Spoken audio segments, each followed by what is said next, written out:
پاکستان اس وقت مشکل معاشی حالات سے گزر رہا ہے، اور یہ دور پاکستان کی اکانومی کے لیے کوئی نیا نہیں ہے، اور ہر دور کے اندر ہر حکومت مختلف طریقے استعمال کرتی ہے کہ کسی طرح سے اکانومی کو سٹیبل کیا جائے، ایک آرٹیفیشل ببل کریٹ ہونے سے بچایا جائے اور آرٹیفیشل انفلیشن کو سمہاؤ روکا جا سکے۔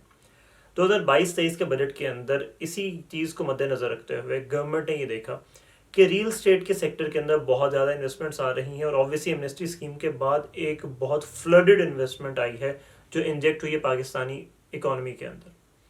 اب اس کو سم ہاؤ کنٹرول کرنا بھی بہت ضروری تھا، تو گورنمنٹ نے 2022-23 کے بجٹ کے اندر مختلف طرح کے پراپرٹی ٹیکسز انٹروڈیوس کیے ہیں۔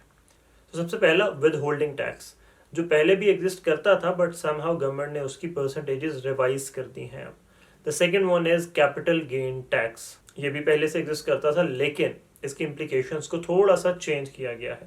دا third one is the deemed rental tax, جس کا مطلب یہ ہے کہ 25 ملین سے زیادہ اگر آپ کی ریل اسٹیٹ کی پراپرٹی یا ایسٹس کی ورتھ ہے تو اس کے اوپر آپ کو ایک رینٹل کی بیس کے اوپر ٹیکس گورنمنٹ کو دینا ہوگا۔ اب ذرا چلتے ہیں ان کی ڈیٹیلز کی طرف۔ سب سے پہلے ڈسکس کرتے ہیں ود ہولڈنگ ٹیکس کو۔ ود ہولڈنگ ٹیکس ہوتا کیا ہے؟ Withholding tax is primarily کہ آپ جب بھی کوئی ایسٹ، کوئی ریل اسٹیٹ کا ایسٹ اپنے نام پر ٹرانسفر کرنا چاہ رہے ہو تو اس وقت آپ نے اس کی ورتھ کے اکارڈنگلی کوئی ایک پرٹیکولر اماؤنٹ گورنمنٹ کو پے کرنی ہے۔ پہلے اس کی پرسنٹیجز چینج تھیں لیکن اب ریوائز ہو کر اگر آپ فائلر ہیں تو آپ نے اس ایسٹ کی ورتھ کا 2%، اور اگر نان فائلر ہیں تو 5% گورنمنٹ کو ود ہولڈنگ ٹیکس کی مد میں پے کرنا ہے۔ مثال کے طور پہ اگر 1 کروڑ کی ورتھ کی آپ پراپرٹی خرید رہے ہیں اور آپ فائلر ہیں، جس کا مطلب یہ ہے ایف بی آر کے اکارڈنگلی آپ اپنے ٹیکسز پراپرلی فائل کرتے ہیں، تو آپ نے اس 1 کروڑ کی پراپرٹی کو اپنے نام کرواتے وقت 2 لاکھ روپیہ وچ از 2% گورنمنٹ کو as withholding tax pay کرنا ہے، اور ان کیس آپ فائلر نہیں ہیں تو 5% یعنی 5 لاکھ روپیہ گورنمنٹ کو ود ہولڈنگ ٹیکس کی مد میں آپ نے پے کرنا ہے۔ اب چلتے ہیں دوسری کیٹیگری کی طرف وچ از کیپٹل گین ٹیکس۔ اب اس کے اوپر مختلف ڈومینز یا مختلف ٹائپ آف ایسٹس کے اکارڈنگلی مختلف ڈیوریشن سے ٹیکس لاگو ہوتا ہے، لیکن سب سے پہلے سمجھتے ہیں کہ کیپٹل گین ٹیکس ہے کیا۔ So capital gain tax is as per government standard, آپ کوئی بھی پراپرٹی خریدتے ہیں اور اس کے بعد آپ اس کو ایک خاص دورانیے کے لیے رکھتے ہیں، اس کے اوپر آپ کو کچھ نہ کچھ پروفٹس ہوں گے لازمی، کیونکہ ریل اسٹیٹ پاکستان میں ہمیشہ اپنی ورتھ بڑھاتی ہے۔ سو وہ جو ایکسٹرا پروفٹ آپ نے ارن کیا ہے اس پروفٹ کی ایک particular percentage is your capital gain, اور اس ایکسٹرا کیپٹل گین کے اوپر آپ کو ایک ٹیکس گورنمنٹ کو پے کرنا ہے۔ اب سوال یہ پیدا ہوتا ہے یہ ٹیکس لاگو کیوں کیا جاتا ہے؟ کیونکہ پاکستان کے اندر بہت کم پرسنٹیج ایسی ہے جو ریل اسٹیٹ کو اون کر سکے۔ Owning a real estate asset is a Pakistani dream, ہر انسان کی یہ خواہش ہے کہ اس کا اپنا گھر ہو، وہ ریل اسٹیٹ کے اندر کچھ نہ کچھ اون کرتا ہو۔ بٹ اس پروسیس میں پچھلے کچھ سالوں میں یہ دیکھا گیا کہ اوور پرائسنگ اور انفلیشن آئی۔ کیوں؟ کیونکہ فائلز کی ٹریڈنگ بہت زیادہ فریکوینٹ ہونے لگ گئی، گھروں کو بہت فریکوینٹلی بیچا جانے لگا، اور ایک آرٹیفیشل ببل اور انفلیشن آ جاتی تھی ریل اسٹیٹ کے ایسٹس کی پرائسز میں۔ اس کو کنٹرول کرنے کے لیے کیپٹل گین ٹیکس لاگو کیا گیا۔ اب یہ 3 مختلف کیٹیگریز کے لحاظ سے آپریٹ کرتے ہیں۔ سب سے پہلے بات کرتے ہیں پلاٹس اور فائلز کی، جو سب سے زیادہ کامنلی ریل اسٹیٹ کا بزنس ہوتا ہے۔ تو کیپٹل گین ٹیکس کی نئی شرائط کے مطابق اگر آپ 6 سال سے پہلے اپنا پلاٹ یا فائل بیچ رہے ہیں تو آپ نے particular percentage as per the year pay کرنی ہے گورنمنٹ کو as capital gain tax. So capital gain tax کی نئی شرائط کے مطابق اگر آپ کا holding period of that asset 1 سال سے کم ہے تو آپ 15% آف کیپٹل گین گورنمنٹ کو ایز ٹیکس پے کریں گے۔ اگر یہ پیریڈ 1 سال سے زیادہ لیکن 2 سال سے کم ہے تو دیٹ پرسنٹیج ڈکریزز ٹو 12.5%، اور اگر آپ کو 2 سال سے زیادہ لیکن 3 سال سے کم ہوئے ہیں تو یہ پرسنٹیج 10% ہو جاتی ہے۔ اگر 3 سال سے زیادہ اور 4 سال سے کم عرصہ ہو گیا ہے تو یہ پرسنٹیج 7.5% ہوتی ہے۔ اگر 4 سال سے زیادہ اور 5 سال سے کم عرصہ ہوا ہے تو دس پرسنٹیج بیکمز 5%، اور اگر 5 سال سے زیادہ اور 6 سال سے کم یہ دورانیہ ہے تو the percentage of capital gain tax becomes 2.5% of that capital gain۔ اور ان کیس آپ کو 6 سال ہو چکے ہیں وہ ایسٹ ہولڈ کیے ہوئے اور اس کے بعد آپ اس ایسٹ کو بیچتے ہیں، یعنی کہ پلاٹ یا فائل، تو اس کیس میں آپ کا ٹیکس 0% ہو جاتا ہے، وچ مینس کہ اب آپ اس کو اون کرتے ہیں اور آپ کو ایکسٹرا کوئی بھی اماؤنٹ گورنمنٹ کو کیپٹل گین ٹیکس کی مد میں پے نہیں کرنی۔ اب اس کا mechanism for houses and build up properties is a but different. اب جو ڈیوریشن پلاٹس یا فائلز کے اندر 6 سال کا تھا، گھروں کی مد میں یہ کم ہو کے 4 سال رہ جاتا ہے. اس کا مطلب یہ ہے کہ اگر 4 سال کے اندر اندر آپ اپنا ایسٹ بیچ دیتے ہیں تو آپ کو ایک کیپٹل گین ٹیکس گورنمنٹ کو پے کرنا ہوگا. اگر 4 سال سے اوپر جاتے ہیں تو پھر آپ کو کوئی کیپٹل گین ٹیکس پے نہیں کرنا. اس میں بھی فردر سیگریگیشن ہے.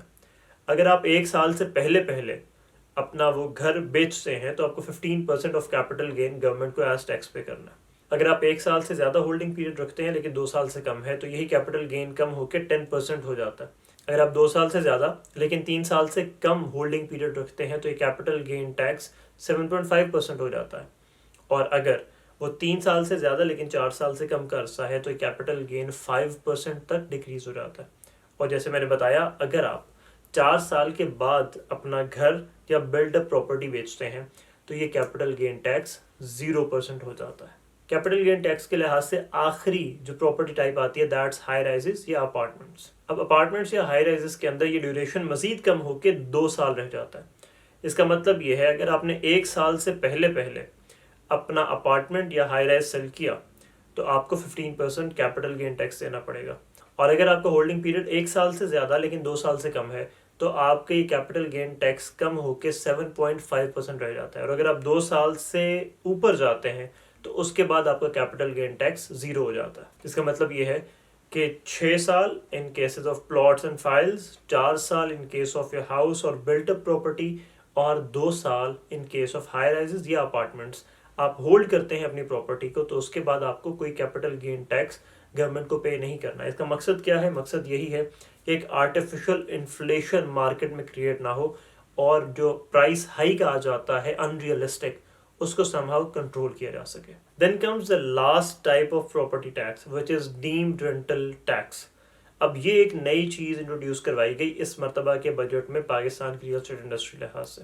اب ڈیمڈ پراپرٹی ٹیکس ہوتا کیا ہے؟ اب اس ٹیکس کے مطابق آپ کی جتنے بھی ریل اسٹیٹ کے ایسٹس ہیں، ایف بی آر کی ویلیو کے اکارڈنگ جو بھی ایسٹس 25 ملین کی ورتھ سے ایکسیڈ کرتے ہیں اور وہ ان یوزڈ ہیں، یعنی کہ ان کو آپ کمرشل یا کسی بھی ایسے پرپز کے لیے استعمال نہیں کر رہے جہاں سے کوئی بھی بینیفٹ جنریٹ ہو رہا ہو، تو ایف بی آر کی ویلیو کے مطابق 1% آن دیٹ ایکسٹرا ورتھ والے ایسٹس ایز ٹیکس دینا پڑے گا. ہاں، ایک چیز اس کے اندر یاد رکھیے گا کہ آپ کا ذاتی گھر اس کے اندر شامل نہیں ہوتا. اب اس کے اندر وہ تمام پراپرٹیز، وہ فارم ہاؤسز، وہ لینڈز، وہ پلاٹس، وہ ہاؤسز جو آپ کے استعمال میں نہیں ہیں، اور تمام کی ورتھ جب ایکومولیٹ کی جائے تو 25 ملین سے اضافی جتنی بھی اماؤنٹ بنتی ہے ان تمام ایسٹس پر یہ ڈیم ٹیکس لاگو ہوگا. اب اگر ہم مارکیٹ میں بھی دیکھیں تو رینٹل کے لحاظ سے ہر سال 10% انکریز آتا ہے، بٹ گورنمنٹ نے اس کو تھوڑا سا کنٹرول کر کے 5% کے اکارڈنگ کیلکولیشن کی ہے. اور گورنمنٹ کہتی ہے کہ ہر سال یہ جو 5% کا انکریز آ رہا ہے اس پراپرٹی کے ویلیویشن میں اور اس کے رینٹل میں آ سکتا تھا، آپ کو اس کی ایک پرٹیکولر پرسنٹیج 5% اگر اس میں انکریز ہو رہا ہے تو اس 5% کا 20% آپ کو as rental dam tax government کو پے کرنا ہوگا، وچ مینس کہ اس ٹوٹل ورتھ کا 1% جو بن جائے گا. اب اس ٹیکس کے حوالے سے کچھ چیزیں ذہن میں رکھنا بہت ضروری. سب سے پہلی چیز کہ آپ کا ذاتی گھر، اس کی چاہے جو بھی ورتھ ہو، وہ اس deem tax, rental dam tax کی مد میں کبھی بھی شمار نہیں ہوگا.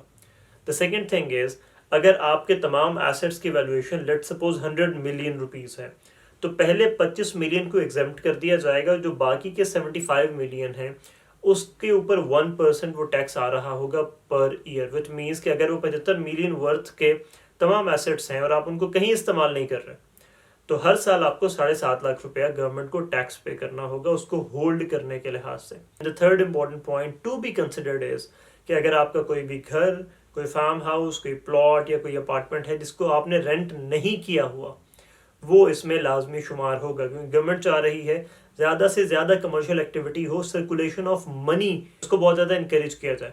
سو اگر آپ ہولڈ کر کے اپنے ایسٹس کو بیٹھ جائیں گے تو مارکیٹ میں پیسے کی کمی ہو جائے گی اور بزنس ایکٹیویٹی جیسے ہی رکتی جائے گی لوگ سفر کریں گے، مارکیٹ سفر کرے گی، اور گورنمنٹ چاہتی ہے کہ مارکیٹ میں پیسہ انجیکٹ کیا جائے.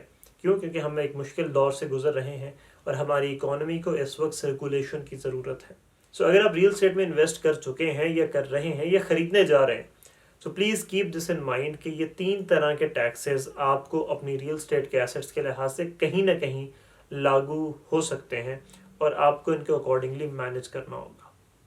آئی ہوپ کہ اس ویڈیو سے آپ کو بہت فائدہ ہوا ہوگا۔ Please like, share and subscribe to the channel so you can keep on getting such valuable content. Thank you very much.